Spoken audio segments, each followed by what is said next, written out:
Do you ever feel like time is slipping through your fingers no matter how hard you try to control it?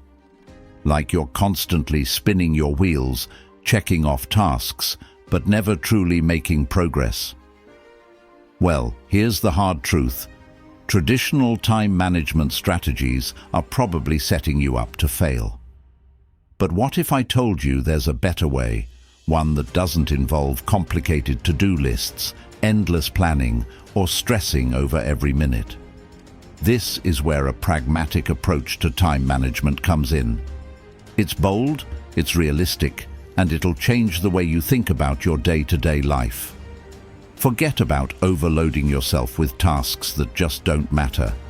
Instead, let's focus on doing less, but doing it with purpose and impact. Stick around, because I'm about to show you how to stop drowning in busy work and start mastering your time in a way that actually works for you. Trust me, this isn't your typical productivity talk. You'll want to hear what's coming next. Let's dive in. Number 1, the 30-minute power block. You know that feeling when you've planned your entire day, listed out everything you need to get done, and then it all goes off the rails.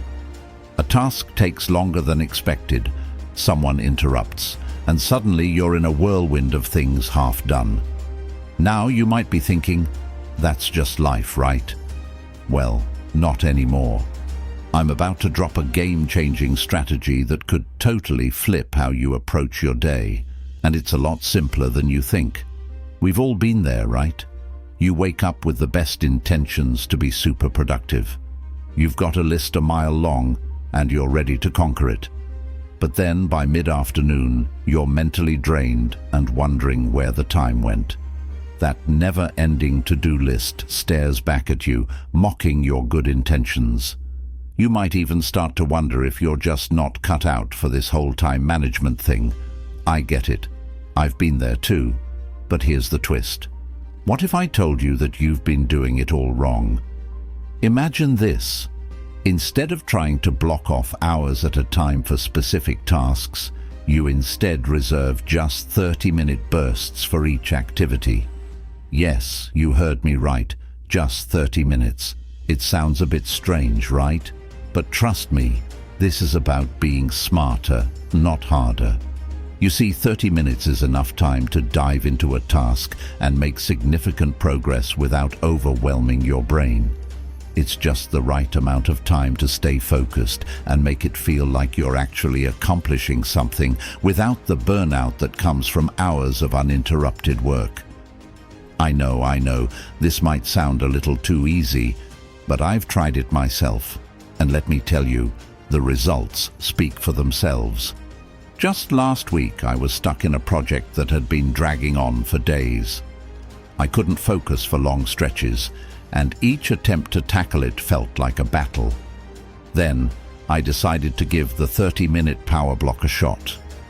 I set a timer, forced myself to focus for just half an hour, and then took a quick break. And you know what? By the end of the day, I had made more progress than I had in the past 3 days combined, and I didn't feel burnt out. I felt energized. So, here's the deal. The beauty of the 30-minute power block is that it works with your natural energy cycles. We all have moments in the day when we're at our peak, and moments when we're just coasting. By giving yourself these short, focused sprints, you can capitalize on those energy spikes without forcing yourself into long, tedious work sessions that only lead to exhaustion. It's about working smarter, not harder, and it's a total game changer. This method isn't just about productivity, it's about your mental and emotional well-being too. You see, when you give yourself permission to step away after 30 minutes, you're actually respecting your limits. You're acknowledging that you don't have to work yourself into the ground to be successful. This is about reclaiming your space and your time, and honestly, it's one of the most empowering things you can do for yourself. You're in control. So, here's the challenge. Start small. Try a 30-minute block today and see how it changes the game for you. This isn't just a productivity hack, it's a mindset shift. You're saying yes to yourself, to your time, and to your mental clarity. And that's true strength. Number 2, the art of saying no without guilt. Let's be honest. How often do you find yourself saying yes when everything inside you is screaming no? It's like we're programmed to agree to every request, every favor, and every invitation, no matter how draining it might be. But here's the thing, saying no isn't just about avoiding responsibility. It's actually an art, and it's something you absolutely need to master. Now you might be thinking, but won't people get upset if I say no? Yes, trust me on this. There's a better way to protect your time and mental space without the guilt trip. We've all been there, right? Someone asks for a favor, or your coworker needs help, or your friend is begging you to join them for something you have zero interest in, and you feel that pressure to say yes, even though you already have a million things on your plate. You know the type.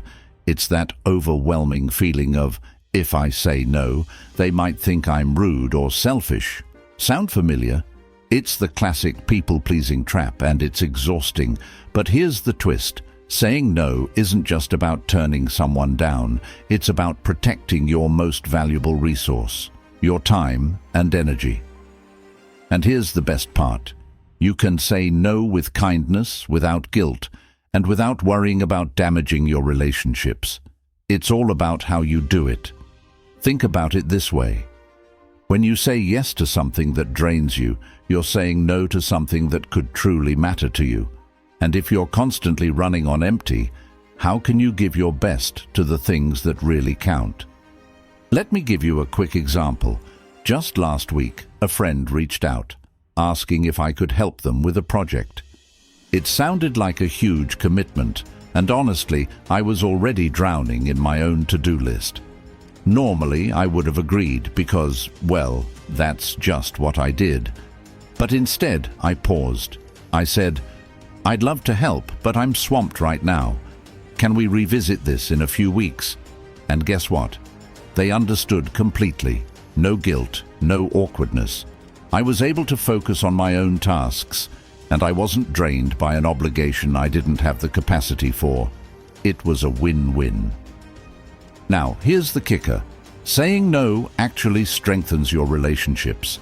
People respect boundaries, and when you're clear and honest about your limits, it creates more trust.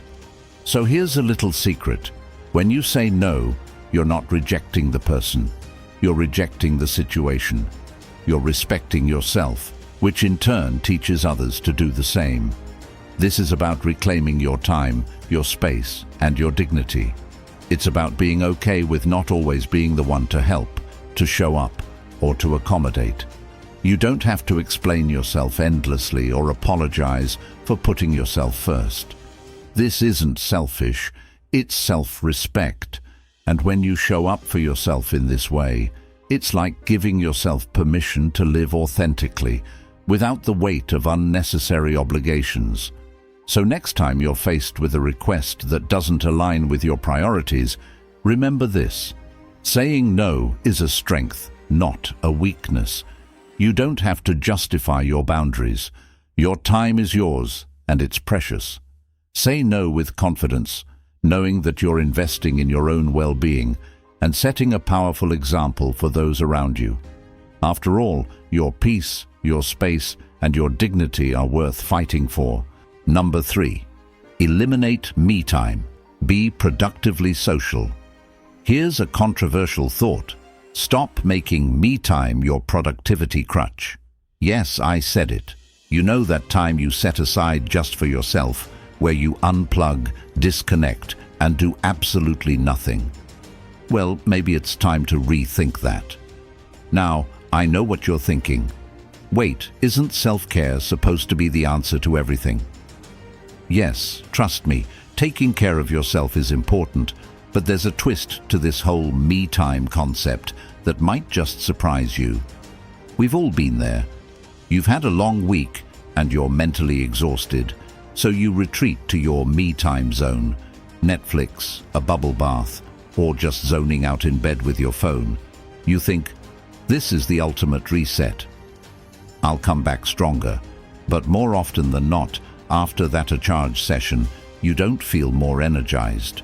You feel meh. Sure, you're physically rested, but mentally, not so much. You might even end up feeling more drained after your so-called recharge than before. Sound familiar? Here's the unconventional approach. Instead of sinking deeper into your solo bubble, why not try being productively social? That's right. Reach out, connect, and engage with people. I'm not talking about draining small talk or those forced social obligations that make you want to hide under the covers. I mean real, intentional interactions that inspire, challenge, and even uplift you. The surprising truth is, these social moments, especially with people who energize you, can help you get that reset you're craving, but in a way that actually leaves you feeling more alive. Let me explain why this works. When you interact with people who stimulate you, whether through deep conversations, collaborative brainstorming, or even just a good laugh, your brain gets a healthy jolt. It switches gears, shifts perspective, and helps break the monotony of solo time. These types of social interactions don't just lift your mood, they give your brain a chance to reset and recharge in ways that scrolling through social media or binge-watching TV never could. And the best part? You don't need to schedule me time as a form of escape anymore. Instead, you intentionally fill your days with interactions that bring meaning and purpose. I'll give you a personal example. Last weekend, I was feeling mentally drained. I had spent the week working non-stop and thought I'd need hours of downtime to recover. But instead of retreating to my solo time, I decided to meet up with a friend I hadn't seen in months. We grabbed coffee, shared ideas, and talked about everything from personal goals to random life observations. By the time I got home, I felt like a completely different person, rejuvenated, with new inspiration, and ready to take on my to-do list.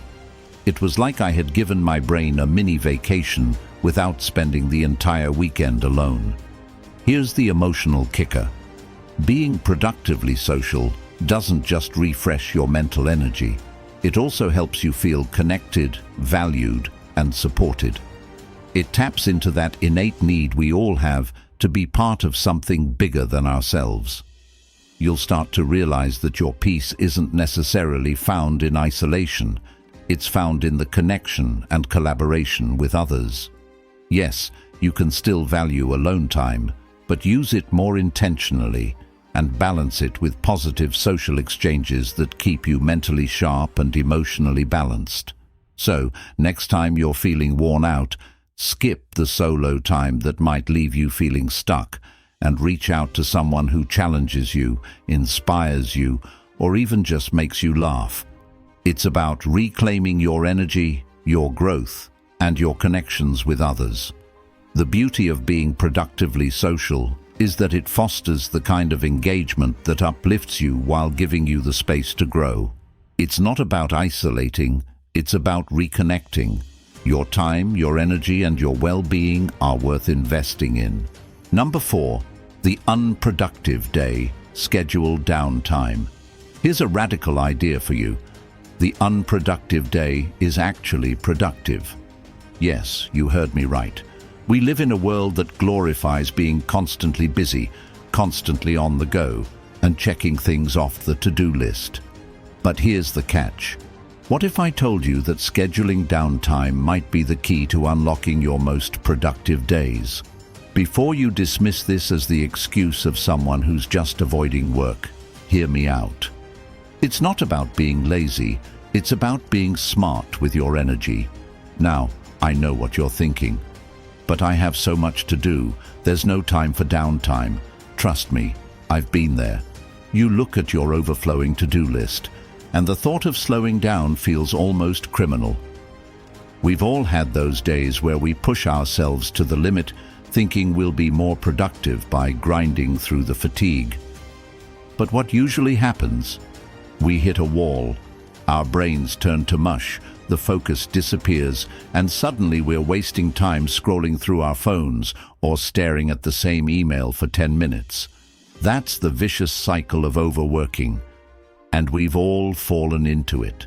Here's the thing, the more you push yourself without rest, the less effective you become.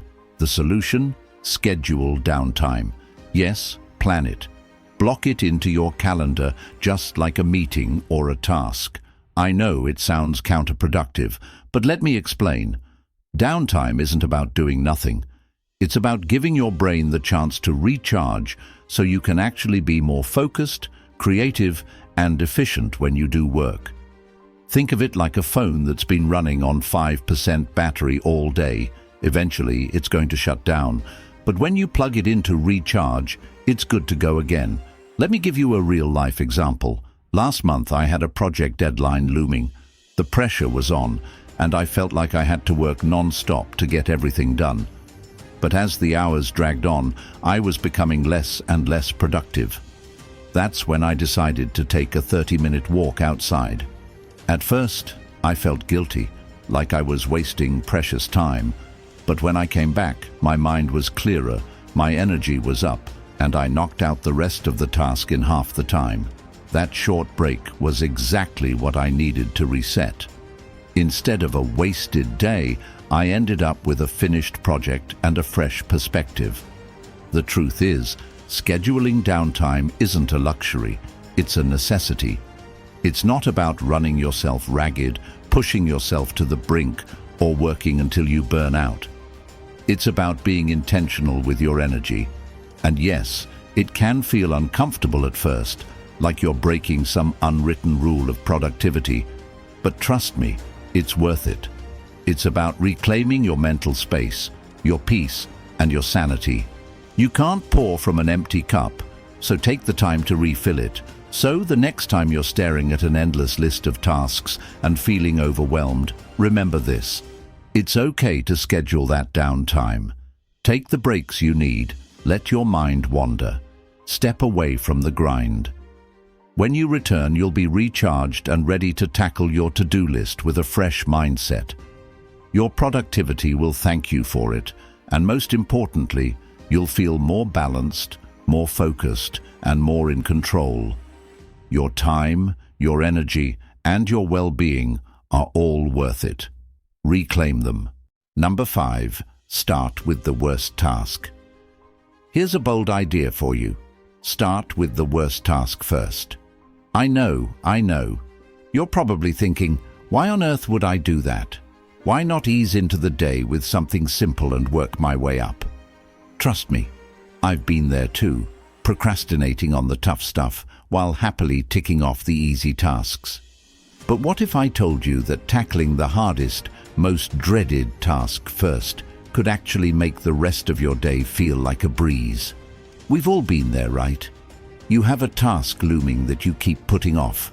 It could be an uncomfortable conversation, a difficult project, or something that's just plain tedious. You know the type, the one you can't stop thinking about, yet you keep finding reasons to avoid it. So you dive into the easy tasks instead, thinking that checking off a few small items will give you a sense of accomplishment. But then the big, scary task is still there, staring you down, getting bigger and bigger in your mind. Sound familiar? It's a cycle we've all fallen into. Now here's where the twist comes in. What if you took that biggest, ugliest task and tackled it first thing? Yes, right when you start your day. Here's the logic behind it. The longer we delay difficult tasks, the more anxiety they build up.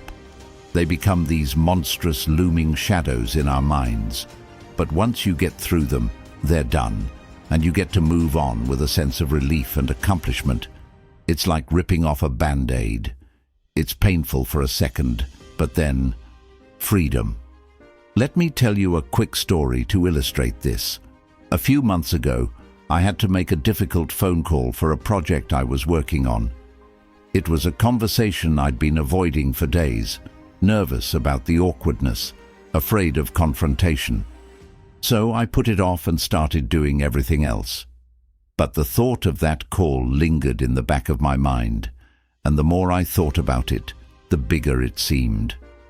Finally, one morning, I told myself, "Today, I'm starting with this." I took a deep breath, dialed the number, and, shockingly, it wasn't as bad as I'd built it up to be. In fact, it was pretty straightforward, and once it was done, I felt a huge weight lifted off my shoulders. The rest of the day, a breeze. So, here's the thing. Starting with the worst task isn't just about productivity. It's about mental clarity and emotional freedom. It's about freeing up mental space so you can move on with your day without that nagging sense of dread. When you face the hardest thing first, everything else starts to feel lighter. You'll notice that you're more energized, less distracted, and more focused on the tasks that follow. You've already overcome the toughest part of your day, and everything else becomes a victory. Here's the kicker. This strategy isn't just about checking off a to-do list. It's about reclaiming your peace and mental energy. It's about proving to yourself that you're capable of handling tough situations, and by doing so, you take back control of your day. The longer you avoid the tough stuff, the more it controls you. But when you face it head-on, you gain a sense of strength and empowerment that lasts long after that task is done. So, next time you're staring down a big, scary task, remember this. Start with the worst. Rip off the Band-Aid, and then watch how the rest of your day falls into place. Your time, your energy, and your sense of accomplishment will thank you for it. Number 6. The 2-minute rule, but only for actions, not thinking. Here's an interesting rule that could change the way you approach your tasks. The 2-minute rule.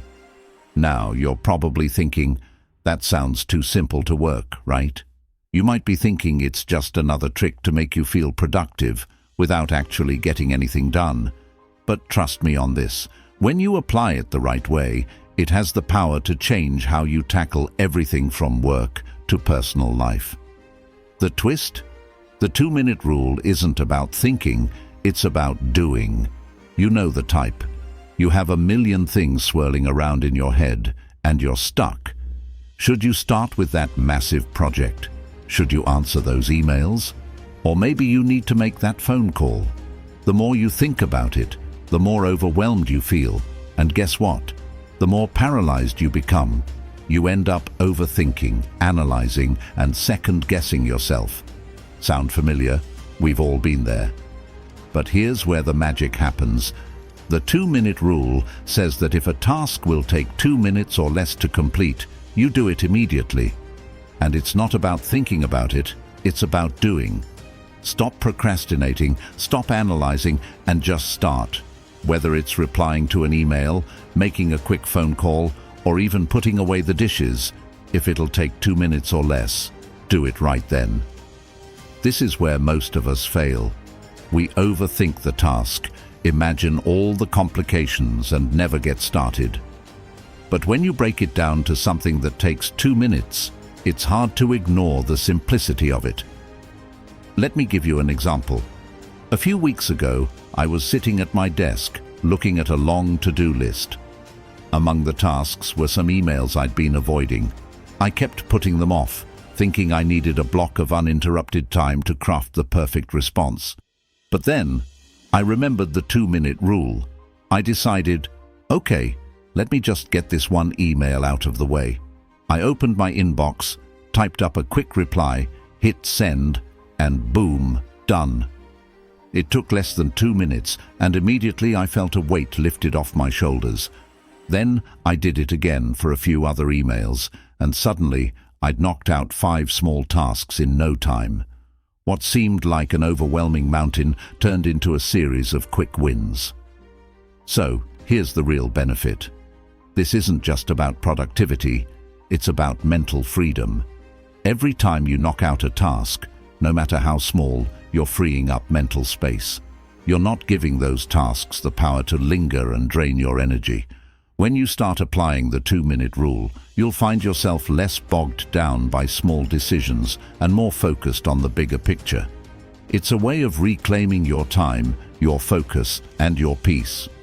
The beauty of the 2-minute rule is in its simplicity. It forces you to act and stop overthinking. It's like building a habit of starting, because once you start, momentum kicks in. You'll begin to realize that those tiny actions, done consistently, actually add up to big changes. So next time you find yourself stuck in the cycle of overthinking, remember, 2 minutes. That's all it takes to start moving forward. When you act instead of thinking, you're taking back control. 1 2-minute task at a time. Number 7, time is money. Stop letting your time be cheap. Here's a hard truth. Time is money. You've heard it before, right? But here's the thing most people forget. Time isn't just money, it's priceless. Now, before you start rolling your eyes, let me explain what I mean. I'm not talking about time being valuable in some abstract sense. I'm talking about how much we actually undervalue our time every single day, letting it slip through our fingers like it's not worth anything. But trust me, it's worth so much more than we give it credit for. We've all been there. You get to the end of the day, and you look back at everything you did. Maybe you spent hours scrolling through social media, got caught up in an endless loop of checking your email, or found yourself saying yes to things you really didn't have the time for. Sound familiar? You know the type. The endless list of low-priority tasks that eat up your hours without adding any real value to your life. I get it. We all fall into that trap. It's easy to let your time get hijacked by things that don't serve your bigger goals. But here's the kicker. You're letting your time be cheap, and you can't afford to do that anymore. Here's the shift. Stop treating your time like it's disposable, because it's not. It's time to start treating your time as if it's worth exactly what you want to get out of it. Imagine if you started putting the same value on your time as you do on money. How would you approach your day differently? When you treat time as money, you start questioning every decision you make. Is this meeting really worth my time? Is this task worth the energy I'm putting into it? If it's not, then don't waste your time on it. The truth is, there's a real cost to every moment you spend doing something unimportant, and you can't afford to keep spending your time like it's pennies. Let me give you an example. A while ago, I was caught in this endless loop of responding to emails and checking social media, feeling like I was doing something productive, but really, I was just wasting time. I was overwhelmed and frustrated because I wasn't moving forward on the bigger projects that actually mattered. So, I decided to make a change. I started tracking how much time I spent on non-essential tasks. When I looked at the numbers, I was shocked. I was literally spending hours on things that had no real impact on my goals. It was like I was giving away my time for free. After that, I set strict boundaries for myself. I started saying no to anything that wasn't aligned with my priorities. And you know what? The shift was immediate. Not only did I start feeling more in control, but I also started seeing real progress on my bigger projects. Suddenly, my time felt valuable because I was using it for things that mattered. This is about reclaiming your space, your peace, and your dignity. Every time you say yes to something that doesn't serve you, you're saying no to the things that could truly move you forward. It's not selfish, it's necessary. So, next time you feel your time slipping away, ask yourself, is this task worth the same value I place on my money? If the answer is no, then don't let it steal your time. Reclaim it, take control of your hours, and make them count. Remember, time is the one thing you can't get back. It's precious. So stop letting it be cheap. Start treating your time like the valuable resource it truly is, and you'll be amazed at how much more you can accomplish and how much more fulfilled you'll feel. Your time is your most valuable asset. Treat it that way, and you'll watch your life transform. Number 8. Task switching, not task switching. Here's something that might sound a little counterintuitive. Task switching is a myth. I know. You're probably thinking, but isn't that exactly what I'm doing all the time? Switching between tasks like it's no big deal? Yes, trust me on this one, I've been there too. You juggle one thing after another, convincing yourself that you're multitasking, when in reality, you're just switching tasks. And here's the kicker. You're not actually doing more. You're just doing less in more places.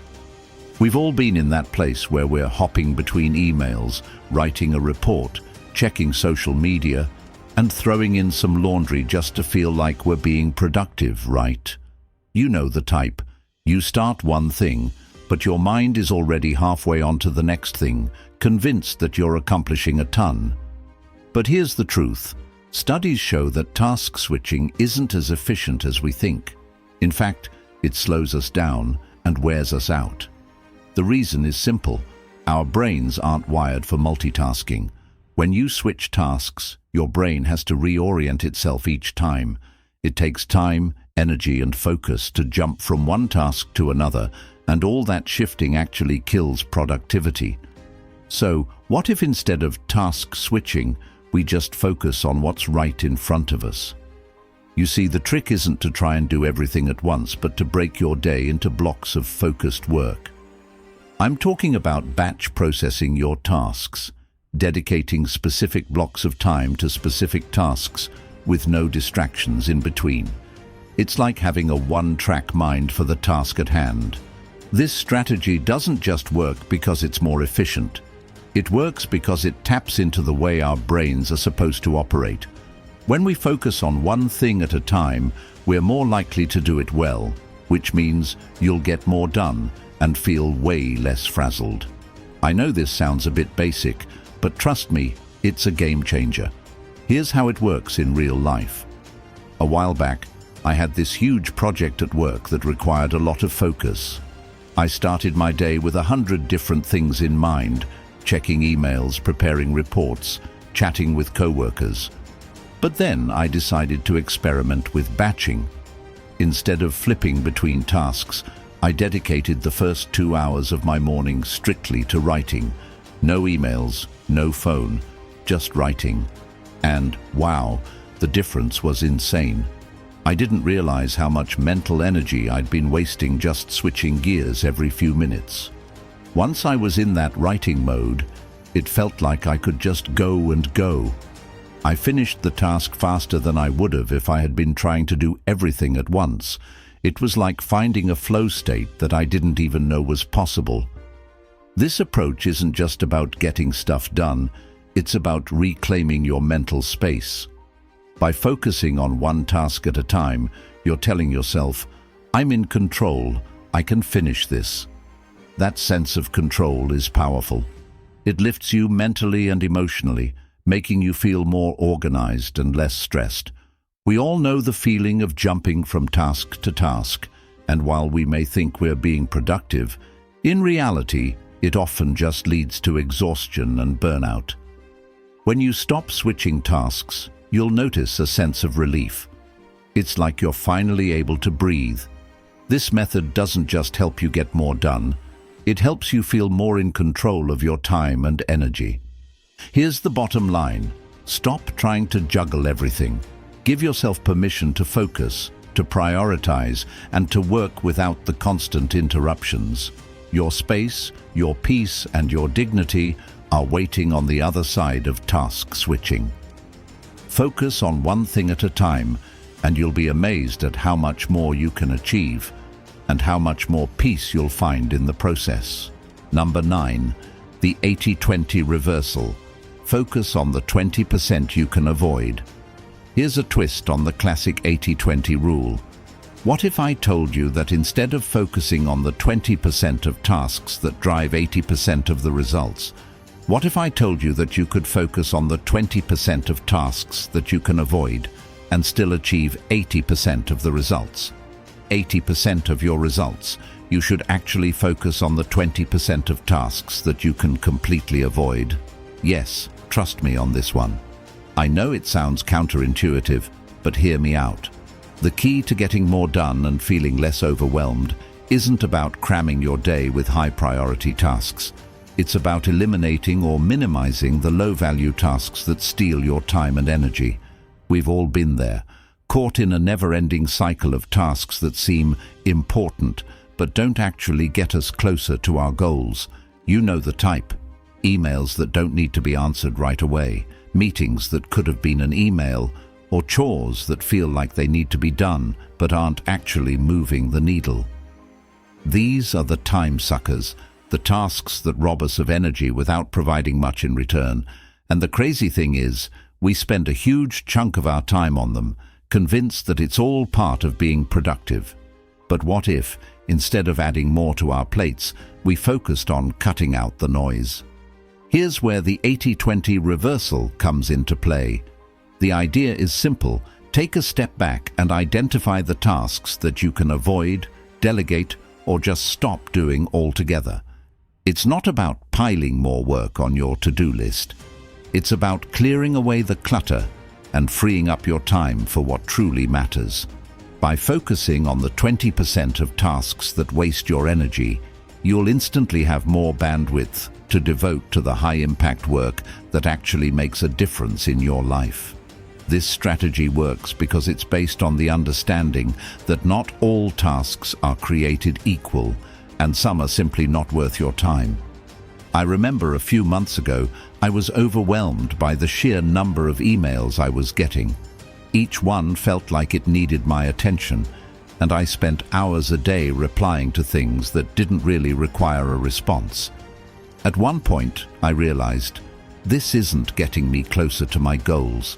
So, I started asking myself, what if I just stopped answering every single email? Sounds a little bold, right? But the result was eye-opening. Once I stopped overcommitting to every email, I found that my productivity increased, my stress decreased, and I had more time to focus on bigger projects that actually moved the needle in my life. The world didn't end. In fact, it was liberating. By applying the 80-20 reversal, you're reclaiming your space, both mentally and physically. It's about recognizing that you don't need to do everything, and you don't need to say yes to everything. The benefit here isn't just in getting more done, it's in doing the right things and doing them well. You're also taking back your peace of mind. We often feel obligated to keep up with all the minor, low-value tasks, but when we let go of them, we open up space for creativity, focus, and deeper work. This isn't just about cutting back on tasks. It's about reclaiming your time, energy, and mental clarity. So here's the takeaway. Stop letting the small stuff eat away at your time. Recognize the 20% of tasks that aren't worth your attention, and find ways to avoid, delegate, or eliminate them. When you focus on what truly matters, you're not only being more productive, you're investing in your future self. Your time, your energy, your peace. That's what's truly valuable. Thank you so much for sticking around until the end of the video. I really hope that the pragmatic approach to time management I shared today gave you some fresh insights and practical tools you can actually apply to your daily routine. If you found this video valuable, please give it a thumbs up. It helps a lot and lets me know you're finding this content useful. And don't forget to subscribe for more videos on topics just like this. Share this video with someone who might need a little time management boost, and let's keep spreading the knowledge. I'd love to hear your thoughts or personal experiences, so leave a comment below. Let's start a conversation. How do you manage your time, and what strategies have worked or not worked for you? Remember, time is one of our most precious resources, and how we use it can completely change the game. So, take what you've learned today, start small, and watch how it transforms your productivity. Keep pushing forward, and I'll see you in the next video. Keep managing your time like the powerhouse you are.